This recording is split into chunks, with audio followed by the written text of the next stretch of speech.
Would you swap a career at Google to take a risk on a family startup? That's exactly what our first guest did.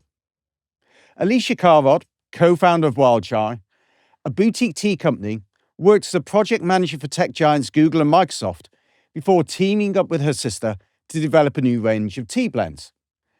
When building a startup, you need support and funding to give you the platform and credibility to reach a wide audience. Joining Alicia is someone whose tireless work in the local community as both a counsellor and teacher has enabled such a platform to exist. Cllr Tom Bruce, deputy leader of the council at London Borough of Hounslow, is passionate about promoting local business talent. He joins Alicia to share how, working with JCDecaux and the West London Chamber of Commerce, they created the Advance for Growth competition, giving local businesses the opportunity to scale and grow their brand sustainably and supporting them every step of the way. Find out how Alicia swapped tech for tea and built brand fame with the help of powerful partnerships. Welcome, Cllr Bruce and Alicia. Alicia, Tom, Cllr Bruce, however you want to be referred to, thank you very much for coming in. It's a pleasure to have you here. So I know we've got a lot to go through with things, and there's going to be a lot of things I think will come out of here that people find extremely useful. May I start with Alicia?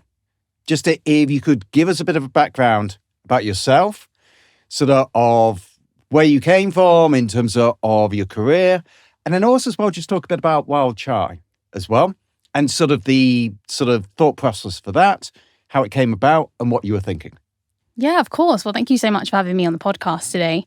So if talk about myself, if we go back to maybe 2017, which is quite funny, I actually started my undergraduate degree at the University of Nottingham. Mm-hmm. I studied a non-traditional degree for a very Indian household. I studied archaeology and geography, and I had a really great time doing it. But when I graduated in 2020, I decided to actually veer away from a career in archaeology and actually pursued a career in project management, which was really interesting. And I was very lucky, and I was able to climb that kind of corporate ladder quite early on within big tech. So I've been fortunate enough to work for the likes of Microsoft and Google, BlackBerry, all really great companies. But I always had this drive for a creative outlet.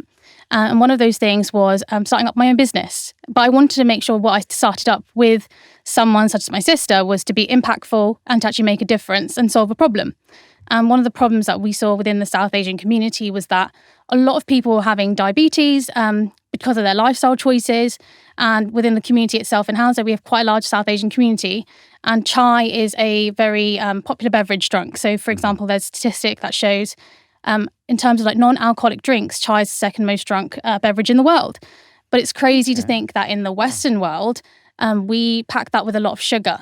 And if you're having a lot of sugar alongside your regular diet, you're bound to have some sort of health problems come up. So for us, we wanted to draw upon Ayurvedic knowledge, which is an Indian holistic medicine system, and combine it with something so popular such as chai and bring traditional, authentic, healthy chai. And that's how Wild Chai was born. God, that's fantastic. That's a great story. And as you say, I mean, the benefits of it's both the taste, but also as well the health benefits that come through for an issue that is obviously of particularly major at the moment. So that's fantastic. I'm going to call you Tom. Absolutely. Cllr Bruce, I always think of fools and horses. So I'm so Tom, tell us about yourself, how you end up on the council, what you do as well, and your role as well. Yeah, absolutely. Thank you also for having me here today. I've lived in Hounslow all my life, except for going to university. So I grew up in Heston and now live in Isleworth. Got onto the council, got elected onto the council first in 2010. So I've done it almost 15 years, been a councillor over 14 years now. Started off with a variety of different roles. I'm chair of licensing and various other committees. Got onto the cabinet, which is the executive role. And because of my day job, as I like to think of it, being a teacher, I had the Education and Children's Services brief, and I had that for about 8 years. But I've always been interested in education, but also because of that background in teaching, but also in that placemaking and thinking and talking about Hounslow as a place. So really, really interested in getting into the regeneration and the development aspect of things. I was on the planning committee, but actually having that strategic oversight of things with the role I have now, regeneration and development cabinet role, as well as now being deputy leader for the last few months as well. So really having that overview of that placemaking, Hounslow as a destination, Hounslow as a place where people want to visit, they want to live, they want to, like I do, bring children up there, and just growing that sense of what Hounslow is as a place, and getting people interested in what Hounslow has to offer them. And that's a lot of commitment, sort of on your part. As you say, you got a day job, and Indeed. you got Indeed, and you got the council as well. So kudos, sort of lots of kudos for doing that. I'm actually going to continue on on that point, what you said in terms of regeneration. So in terms of you've got a brilliant program, Advance for Growth. So which when you look at it, of just looking at the things that you do and so forth, I mean, it seems as though it's had a lot of impact within Hounslow itself. Can you just talk about of how that came about, what your thinking was behind that, and where you can see it really moving forwards now? Absolutely. I mean, Advance for Growth came from a couple of places, really. It was, first of all, as the council, we are really invested in supporting all our businesses. We have some big businesses in the borough, but loads of small and medium-sized businesses, SMEs. And we want to support them in any ways we can, and looking for some innovative ways of doing that. We know we can't do everything on our own. So it was looking out at, right, how can we partner with some other people? What ideas are there out there about how we can start supporting local businesses in different ways? JCDecaux and the Chamber of Commerce, the Hounslow Chamber of Commerce, now the West London Chamber of Commerce, were key to bringing that together with us and looking at, well, how can we support a business? What can we do? And having this Advance for Growth competition enables the expertise of JCDecaux in their field, and all the connections that the West London or Hounslow Chamber of Commerce at that point, bringing those things together with the backing of the council to say, here's an opportunity for a local business.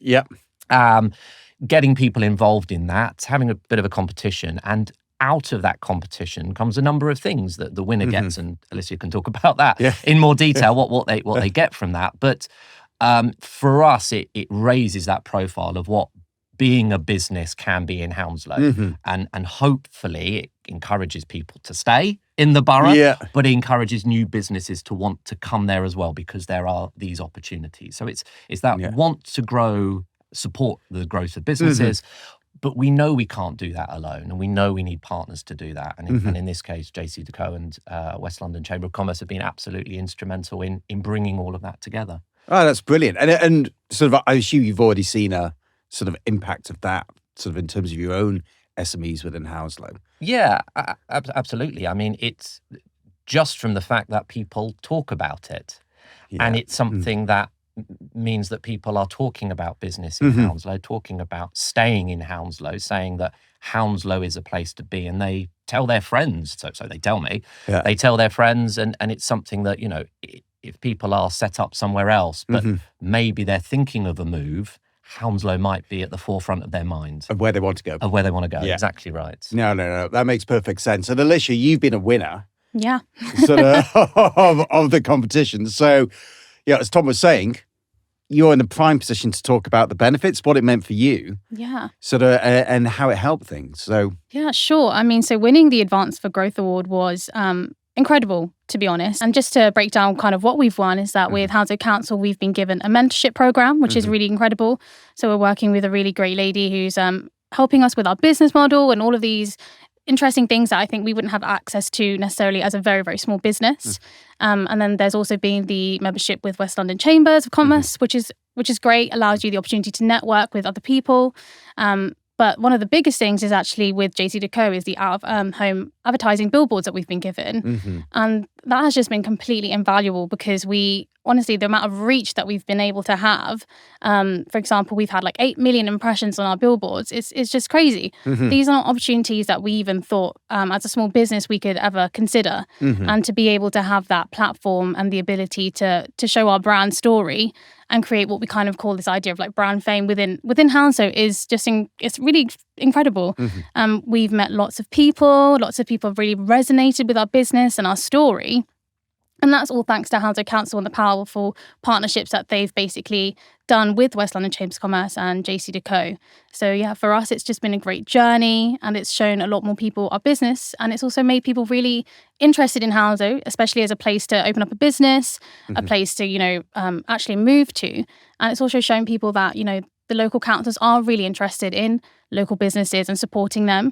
And I think the Advance of Growth Award is just a really great opportunity for lots of people to go ahead and come to Hounslow to see if they can apply for this competition. Yeah. Yeah. Now, Alicia, you've had brilliant success with things, but, when you start a business, there are obviously challenges that come about. I mean, it's not a smooth process in most cases. So, maybe if you could just talk about some of the challenges, how you faced them, sort of overcame them. And then also as well, talk about the creative process for the campaign. Because when you look at the ads, they're superb in terms of the way that they are, and they really sort of hit you in terms of their colour. So could you talk a little bit through that as well? Yeah, sure. I think one of the challenges you face as a small business is visibility. You are not seen as much because you're kind of like a needle in a haystack, especially when it comes to advertising. And I think for us, one of the challenges was being seen, not just online, on social media, but just generally in the borough and the area you live in and where the people are in terms of your demographic, your target demographic.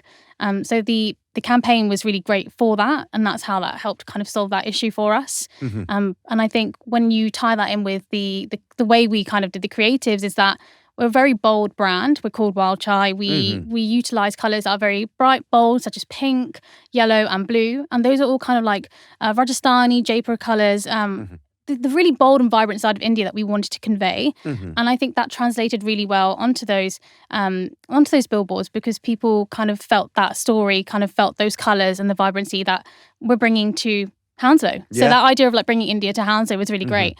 So that's really been quite a nice thing to see. And I think when we talk now to people who have seen those billboards, they recognise them, they remember them, and they tell us how it reminds them of like going to India or, for example, just drinking chai as something that's very flavourful, bold. So that's kind of how it kind of worked there. God, that's great. And as you say, I mean, you use the bold colours. People are always going to remember that from a sort of a memory standpoint. It's the sort of thing that sticks out. Exactly. And that's what we really wanted to focus on. Just really embodying that rich heritage culture that we have through colours. And colours really resonate with people as well. And I think that's really important. So we wanted to just make sure that we were resonating with the audience and making sure that we were conveying our story correctly. Which I think has been successful and we've done it. And because of it, we've been able to solve the problem with visibility. So now a lot of people recognise our colours, recognise our brand. And that basically translates into people actually really being interested in our story and the company itself. So when now we say Wild Chai in Hounslow, some people actually do know who we are, and that's great. And that is because of the powerful partnership that we've had with Hounslow Council, JCDecaux and West London Chambers of Commerce. So really exciting things. No, it's great. And it all becomes a virtuous circle as well. Exactly. With these things. So word of mouth, etc. Exactly. And I mean, for Tom, in terms of, you've done Advanced Growth has been a success and so forth. Are there any other sort of initiatives you're thinking of in terms of for businesses and next steps? Because this obviously has been a big plus. Regeneration, obviously for many councils, is a huge topic at the moment. Yeah, absolutely. I mean, talking about perhaps regeneration a bit wider than just what it does for business, but I'll say about that in a moment. There are probably three things I'd like to say about that. Yeah. We have our branding that we're sort of moving forward with now called Opportunity Hounslow. And I mean, that fits in really well with businesses, but it looks further afield at wider businesses like developers coming in to the borough, people building up, not just buildings, but building up their businesses and building up their own brands here in the borough, and being able to really expand what Hounslow has to offer. So Opportunity Hounslow has led really well into a couple of other areas. We've been kicking off our, not a very sexy title, but our asset management strategy, which is looking at how we use all of our corporate properties, essentially, the properties that we own. And that is, trying to work more closely with communities, but also businesses and also resident groups, thinking, what is it that people need? What is it that people want in particular areas? And how can we make sure that the assets we have, the places we have, the buildings we have are maximised as well. So it's more opportunity in Hounslow for people using those and trying to expand whatever it is that they want to do, whether it's a sports group we were talking about earlier, which is one of the things that we're really passionate about, but it might be businesses as well. And the third thing, really specifically, perhaps more geared towards business, is our business case for growth that is being launched recently, and that talks to a wide variety of sectors, but really hones in on the fact that we know Hounslow is a good place to do business. We know there is strong economic growth in Hounslow, but the issue with that is it's very there's a disproportionate spread of where that wealth is, and what we want to do is give everybody that opportunity within Hounslow, give everybody that opportunity to get a slice of the pie, I suppose, and make sure that their business or themselves personally have, can maximise what is on offer for them in Hounslow. Sort of when finish off of all these sort of podcasts, what we ask our guests is just a piece of advice that you would give them if they were looking to improve their brand. And obviously you're coming from a different perspective. You're coming from a business perspective. You're obviously coming from a council perspective on things. But yeah, I mean, which is great to have that sort of differences. But I wonder if there's anything you can share with the audience. Sure. So I think coming from the perspective of quite a small business, I would say I live by this kind of motto in life is, if you don't ask, you don't get. And I think what's really important is actually seeking out those resources in your council where you live. And for example, we've done that. We've been really fortunate that we've won this competition. But if we hadn't had gone to our council and asked for that support, we wouldn't have gotten it. So I think if you're going to start business, look for those resources, research your area, but also just don't limit yourself and have a bit more confidence in what you're looking to do. Especially as a small brand, it can be quite easy to feel quite lost in this pool of larger businesses. So I'd say, ask for the things that you need. And I'm sure there's people out there that are willing to support you. Okay, that's perfect. Thank you very much, Alicia and Tom. I mean, I would say similar. I would certainly say come to the council. The council have a huge array of things on offer, depending on the size of the business or the type of business or the sector that you want to go into. Lots of advice and support there. But not to limit yourself not to isolate yourself. You want to network. You want to get out. The West London Chamber of Commerce is a fantastic example of how people can link up and join in and find partners that might be able to support them and get their business to grow. And also how other businesses around you can support you as well. People doing a similar thing or, having advice from, being a relatively new startup as well, how that can help. Listening to this podcast would help as well, wouldn't it? Exactly. Indeed. It's going to give you a lot of tips and advice about certainly what's in Hounslow. But I mean, Hounslow, are competing with other boroughs for those businesses. Yeah. Businesses are competing with others around London and the nation and in Hounslow as well. And it's looking at what makes us and what makes those businesses stand apart and able to grow. And the advanced growth competition is one of those things. I don't believe it's certainly in exactly the same guise it's anywhere else in London or the country. There may be other similar things, I'm not sure, but it's something that really says, well, this is what the council, this is what the business is, and this is what the Chamber of Commerce in the borough want for you. We want to support you. We want to help you. We want to give you all the tools possible to eventually be an international brand. And, we've got a perfect example of someone striving for that. That is fantastic. Alicia, Tom, thank you very much. It was superb. Thank you. Thank you. Thank you. Thank you, Councillor Bruce and Alicia. I've thoroughly enjoyed hearing about the amazing work you're doing in your local area and how powerful partnerships are helping brands scale and grow with out of home. If there's anything you would like to ask us or hear more about, you can visit the JCDecaux Marketing Hub online. We hope you enjoyed listening, and wherever you get your podcasts, don't forget to subscribe, like, and share.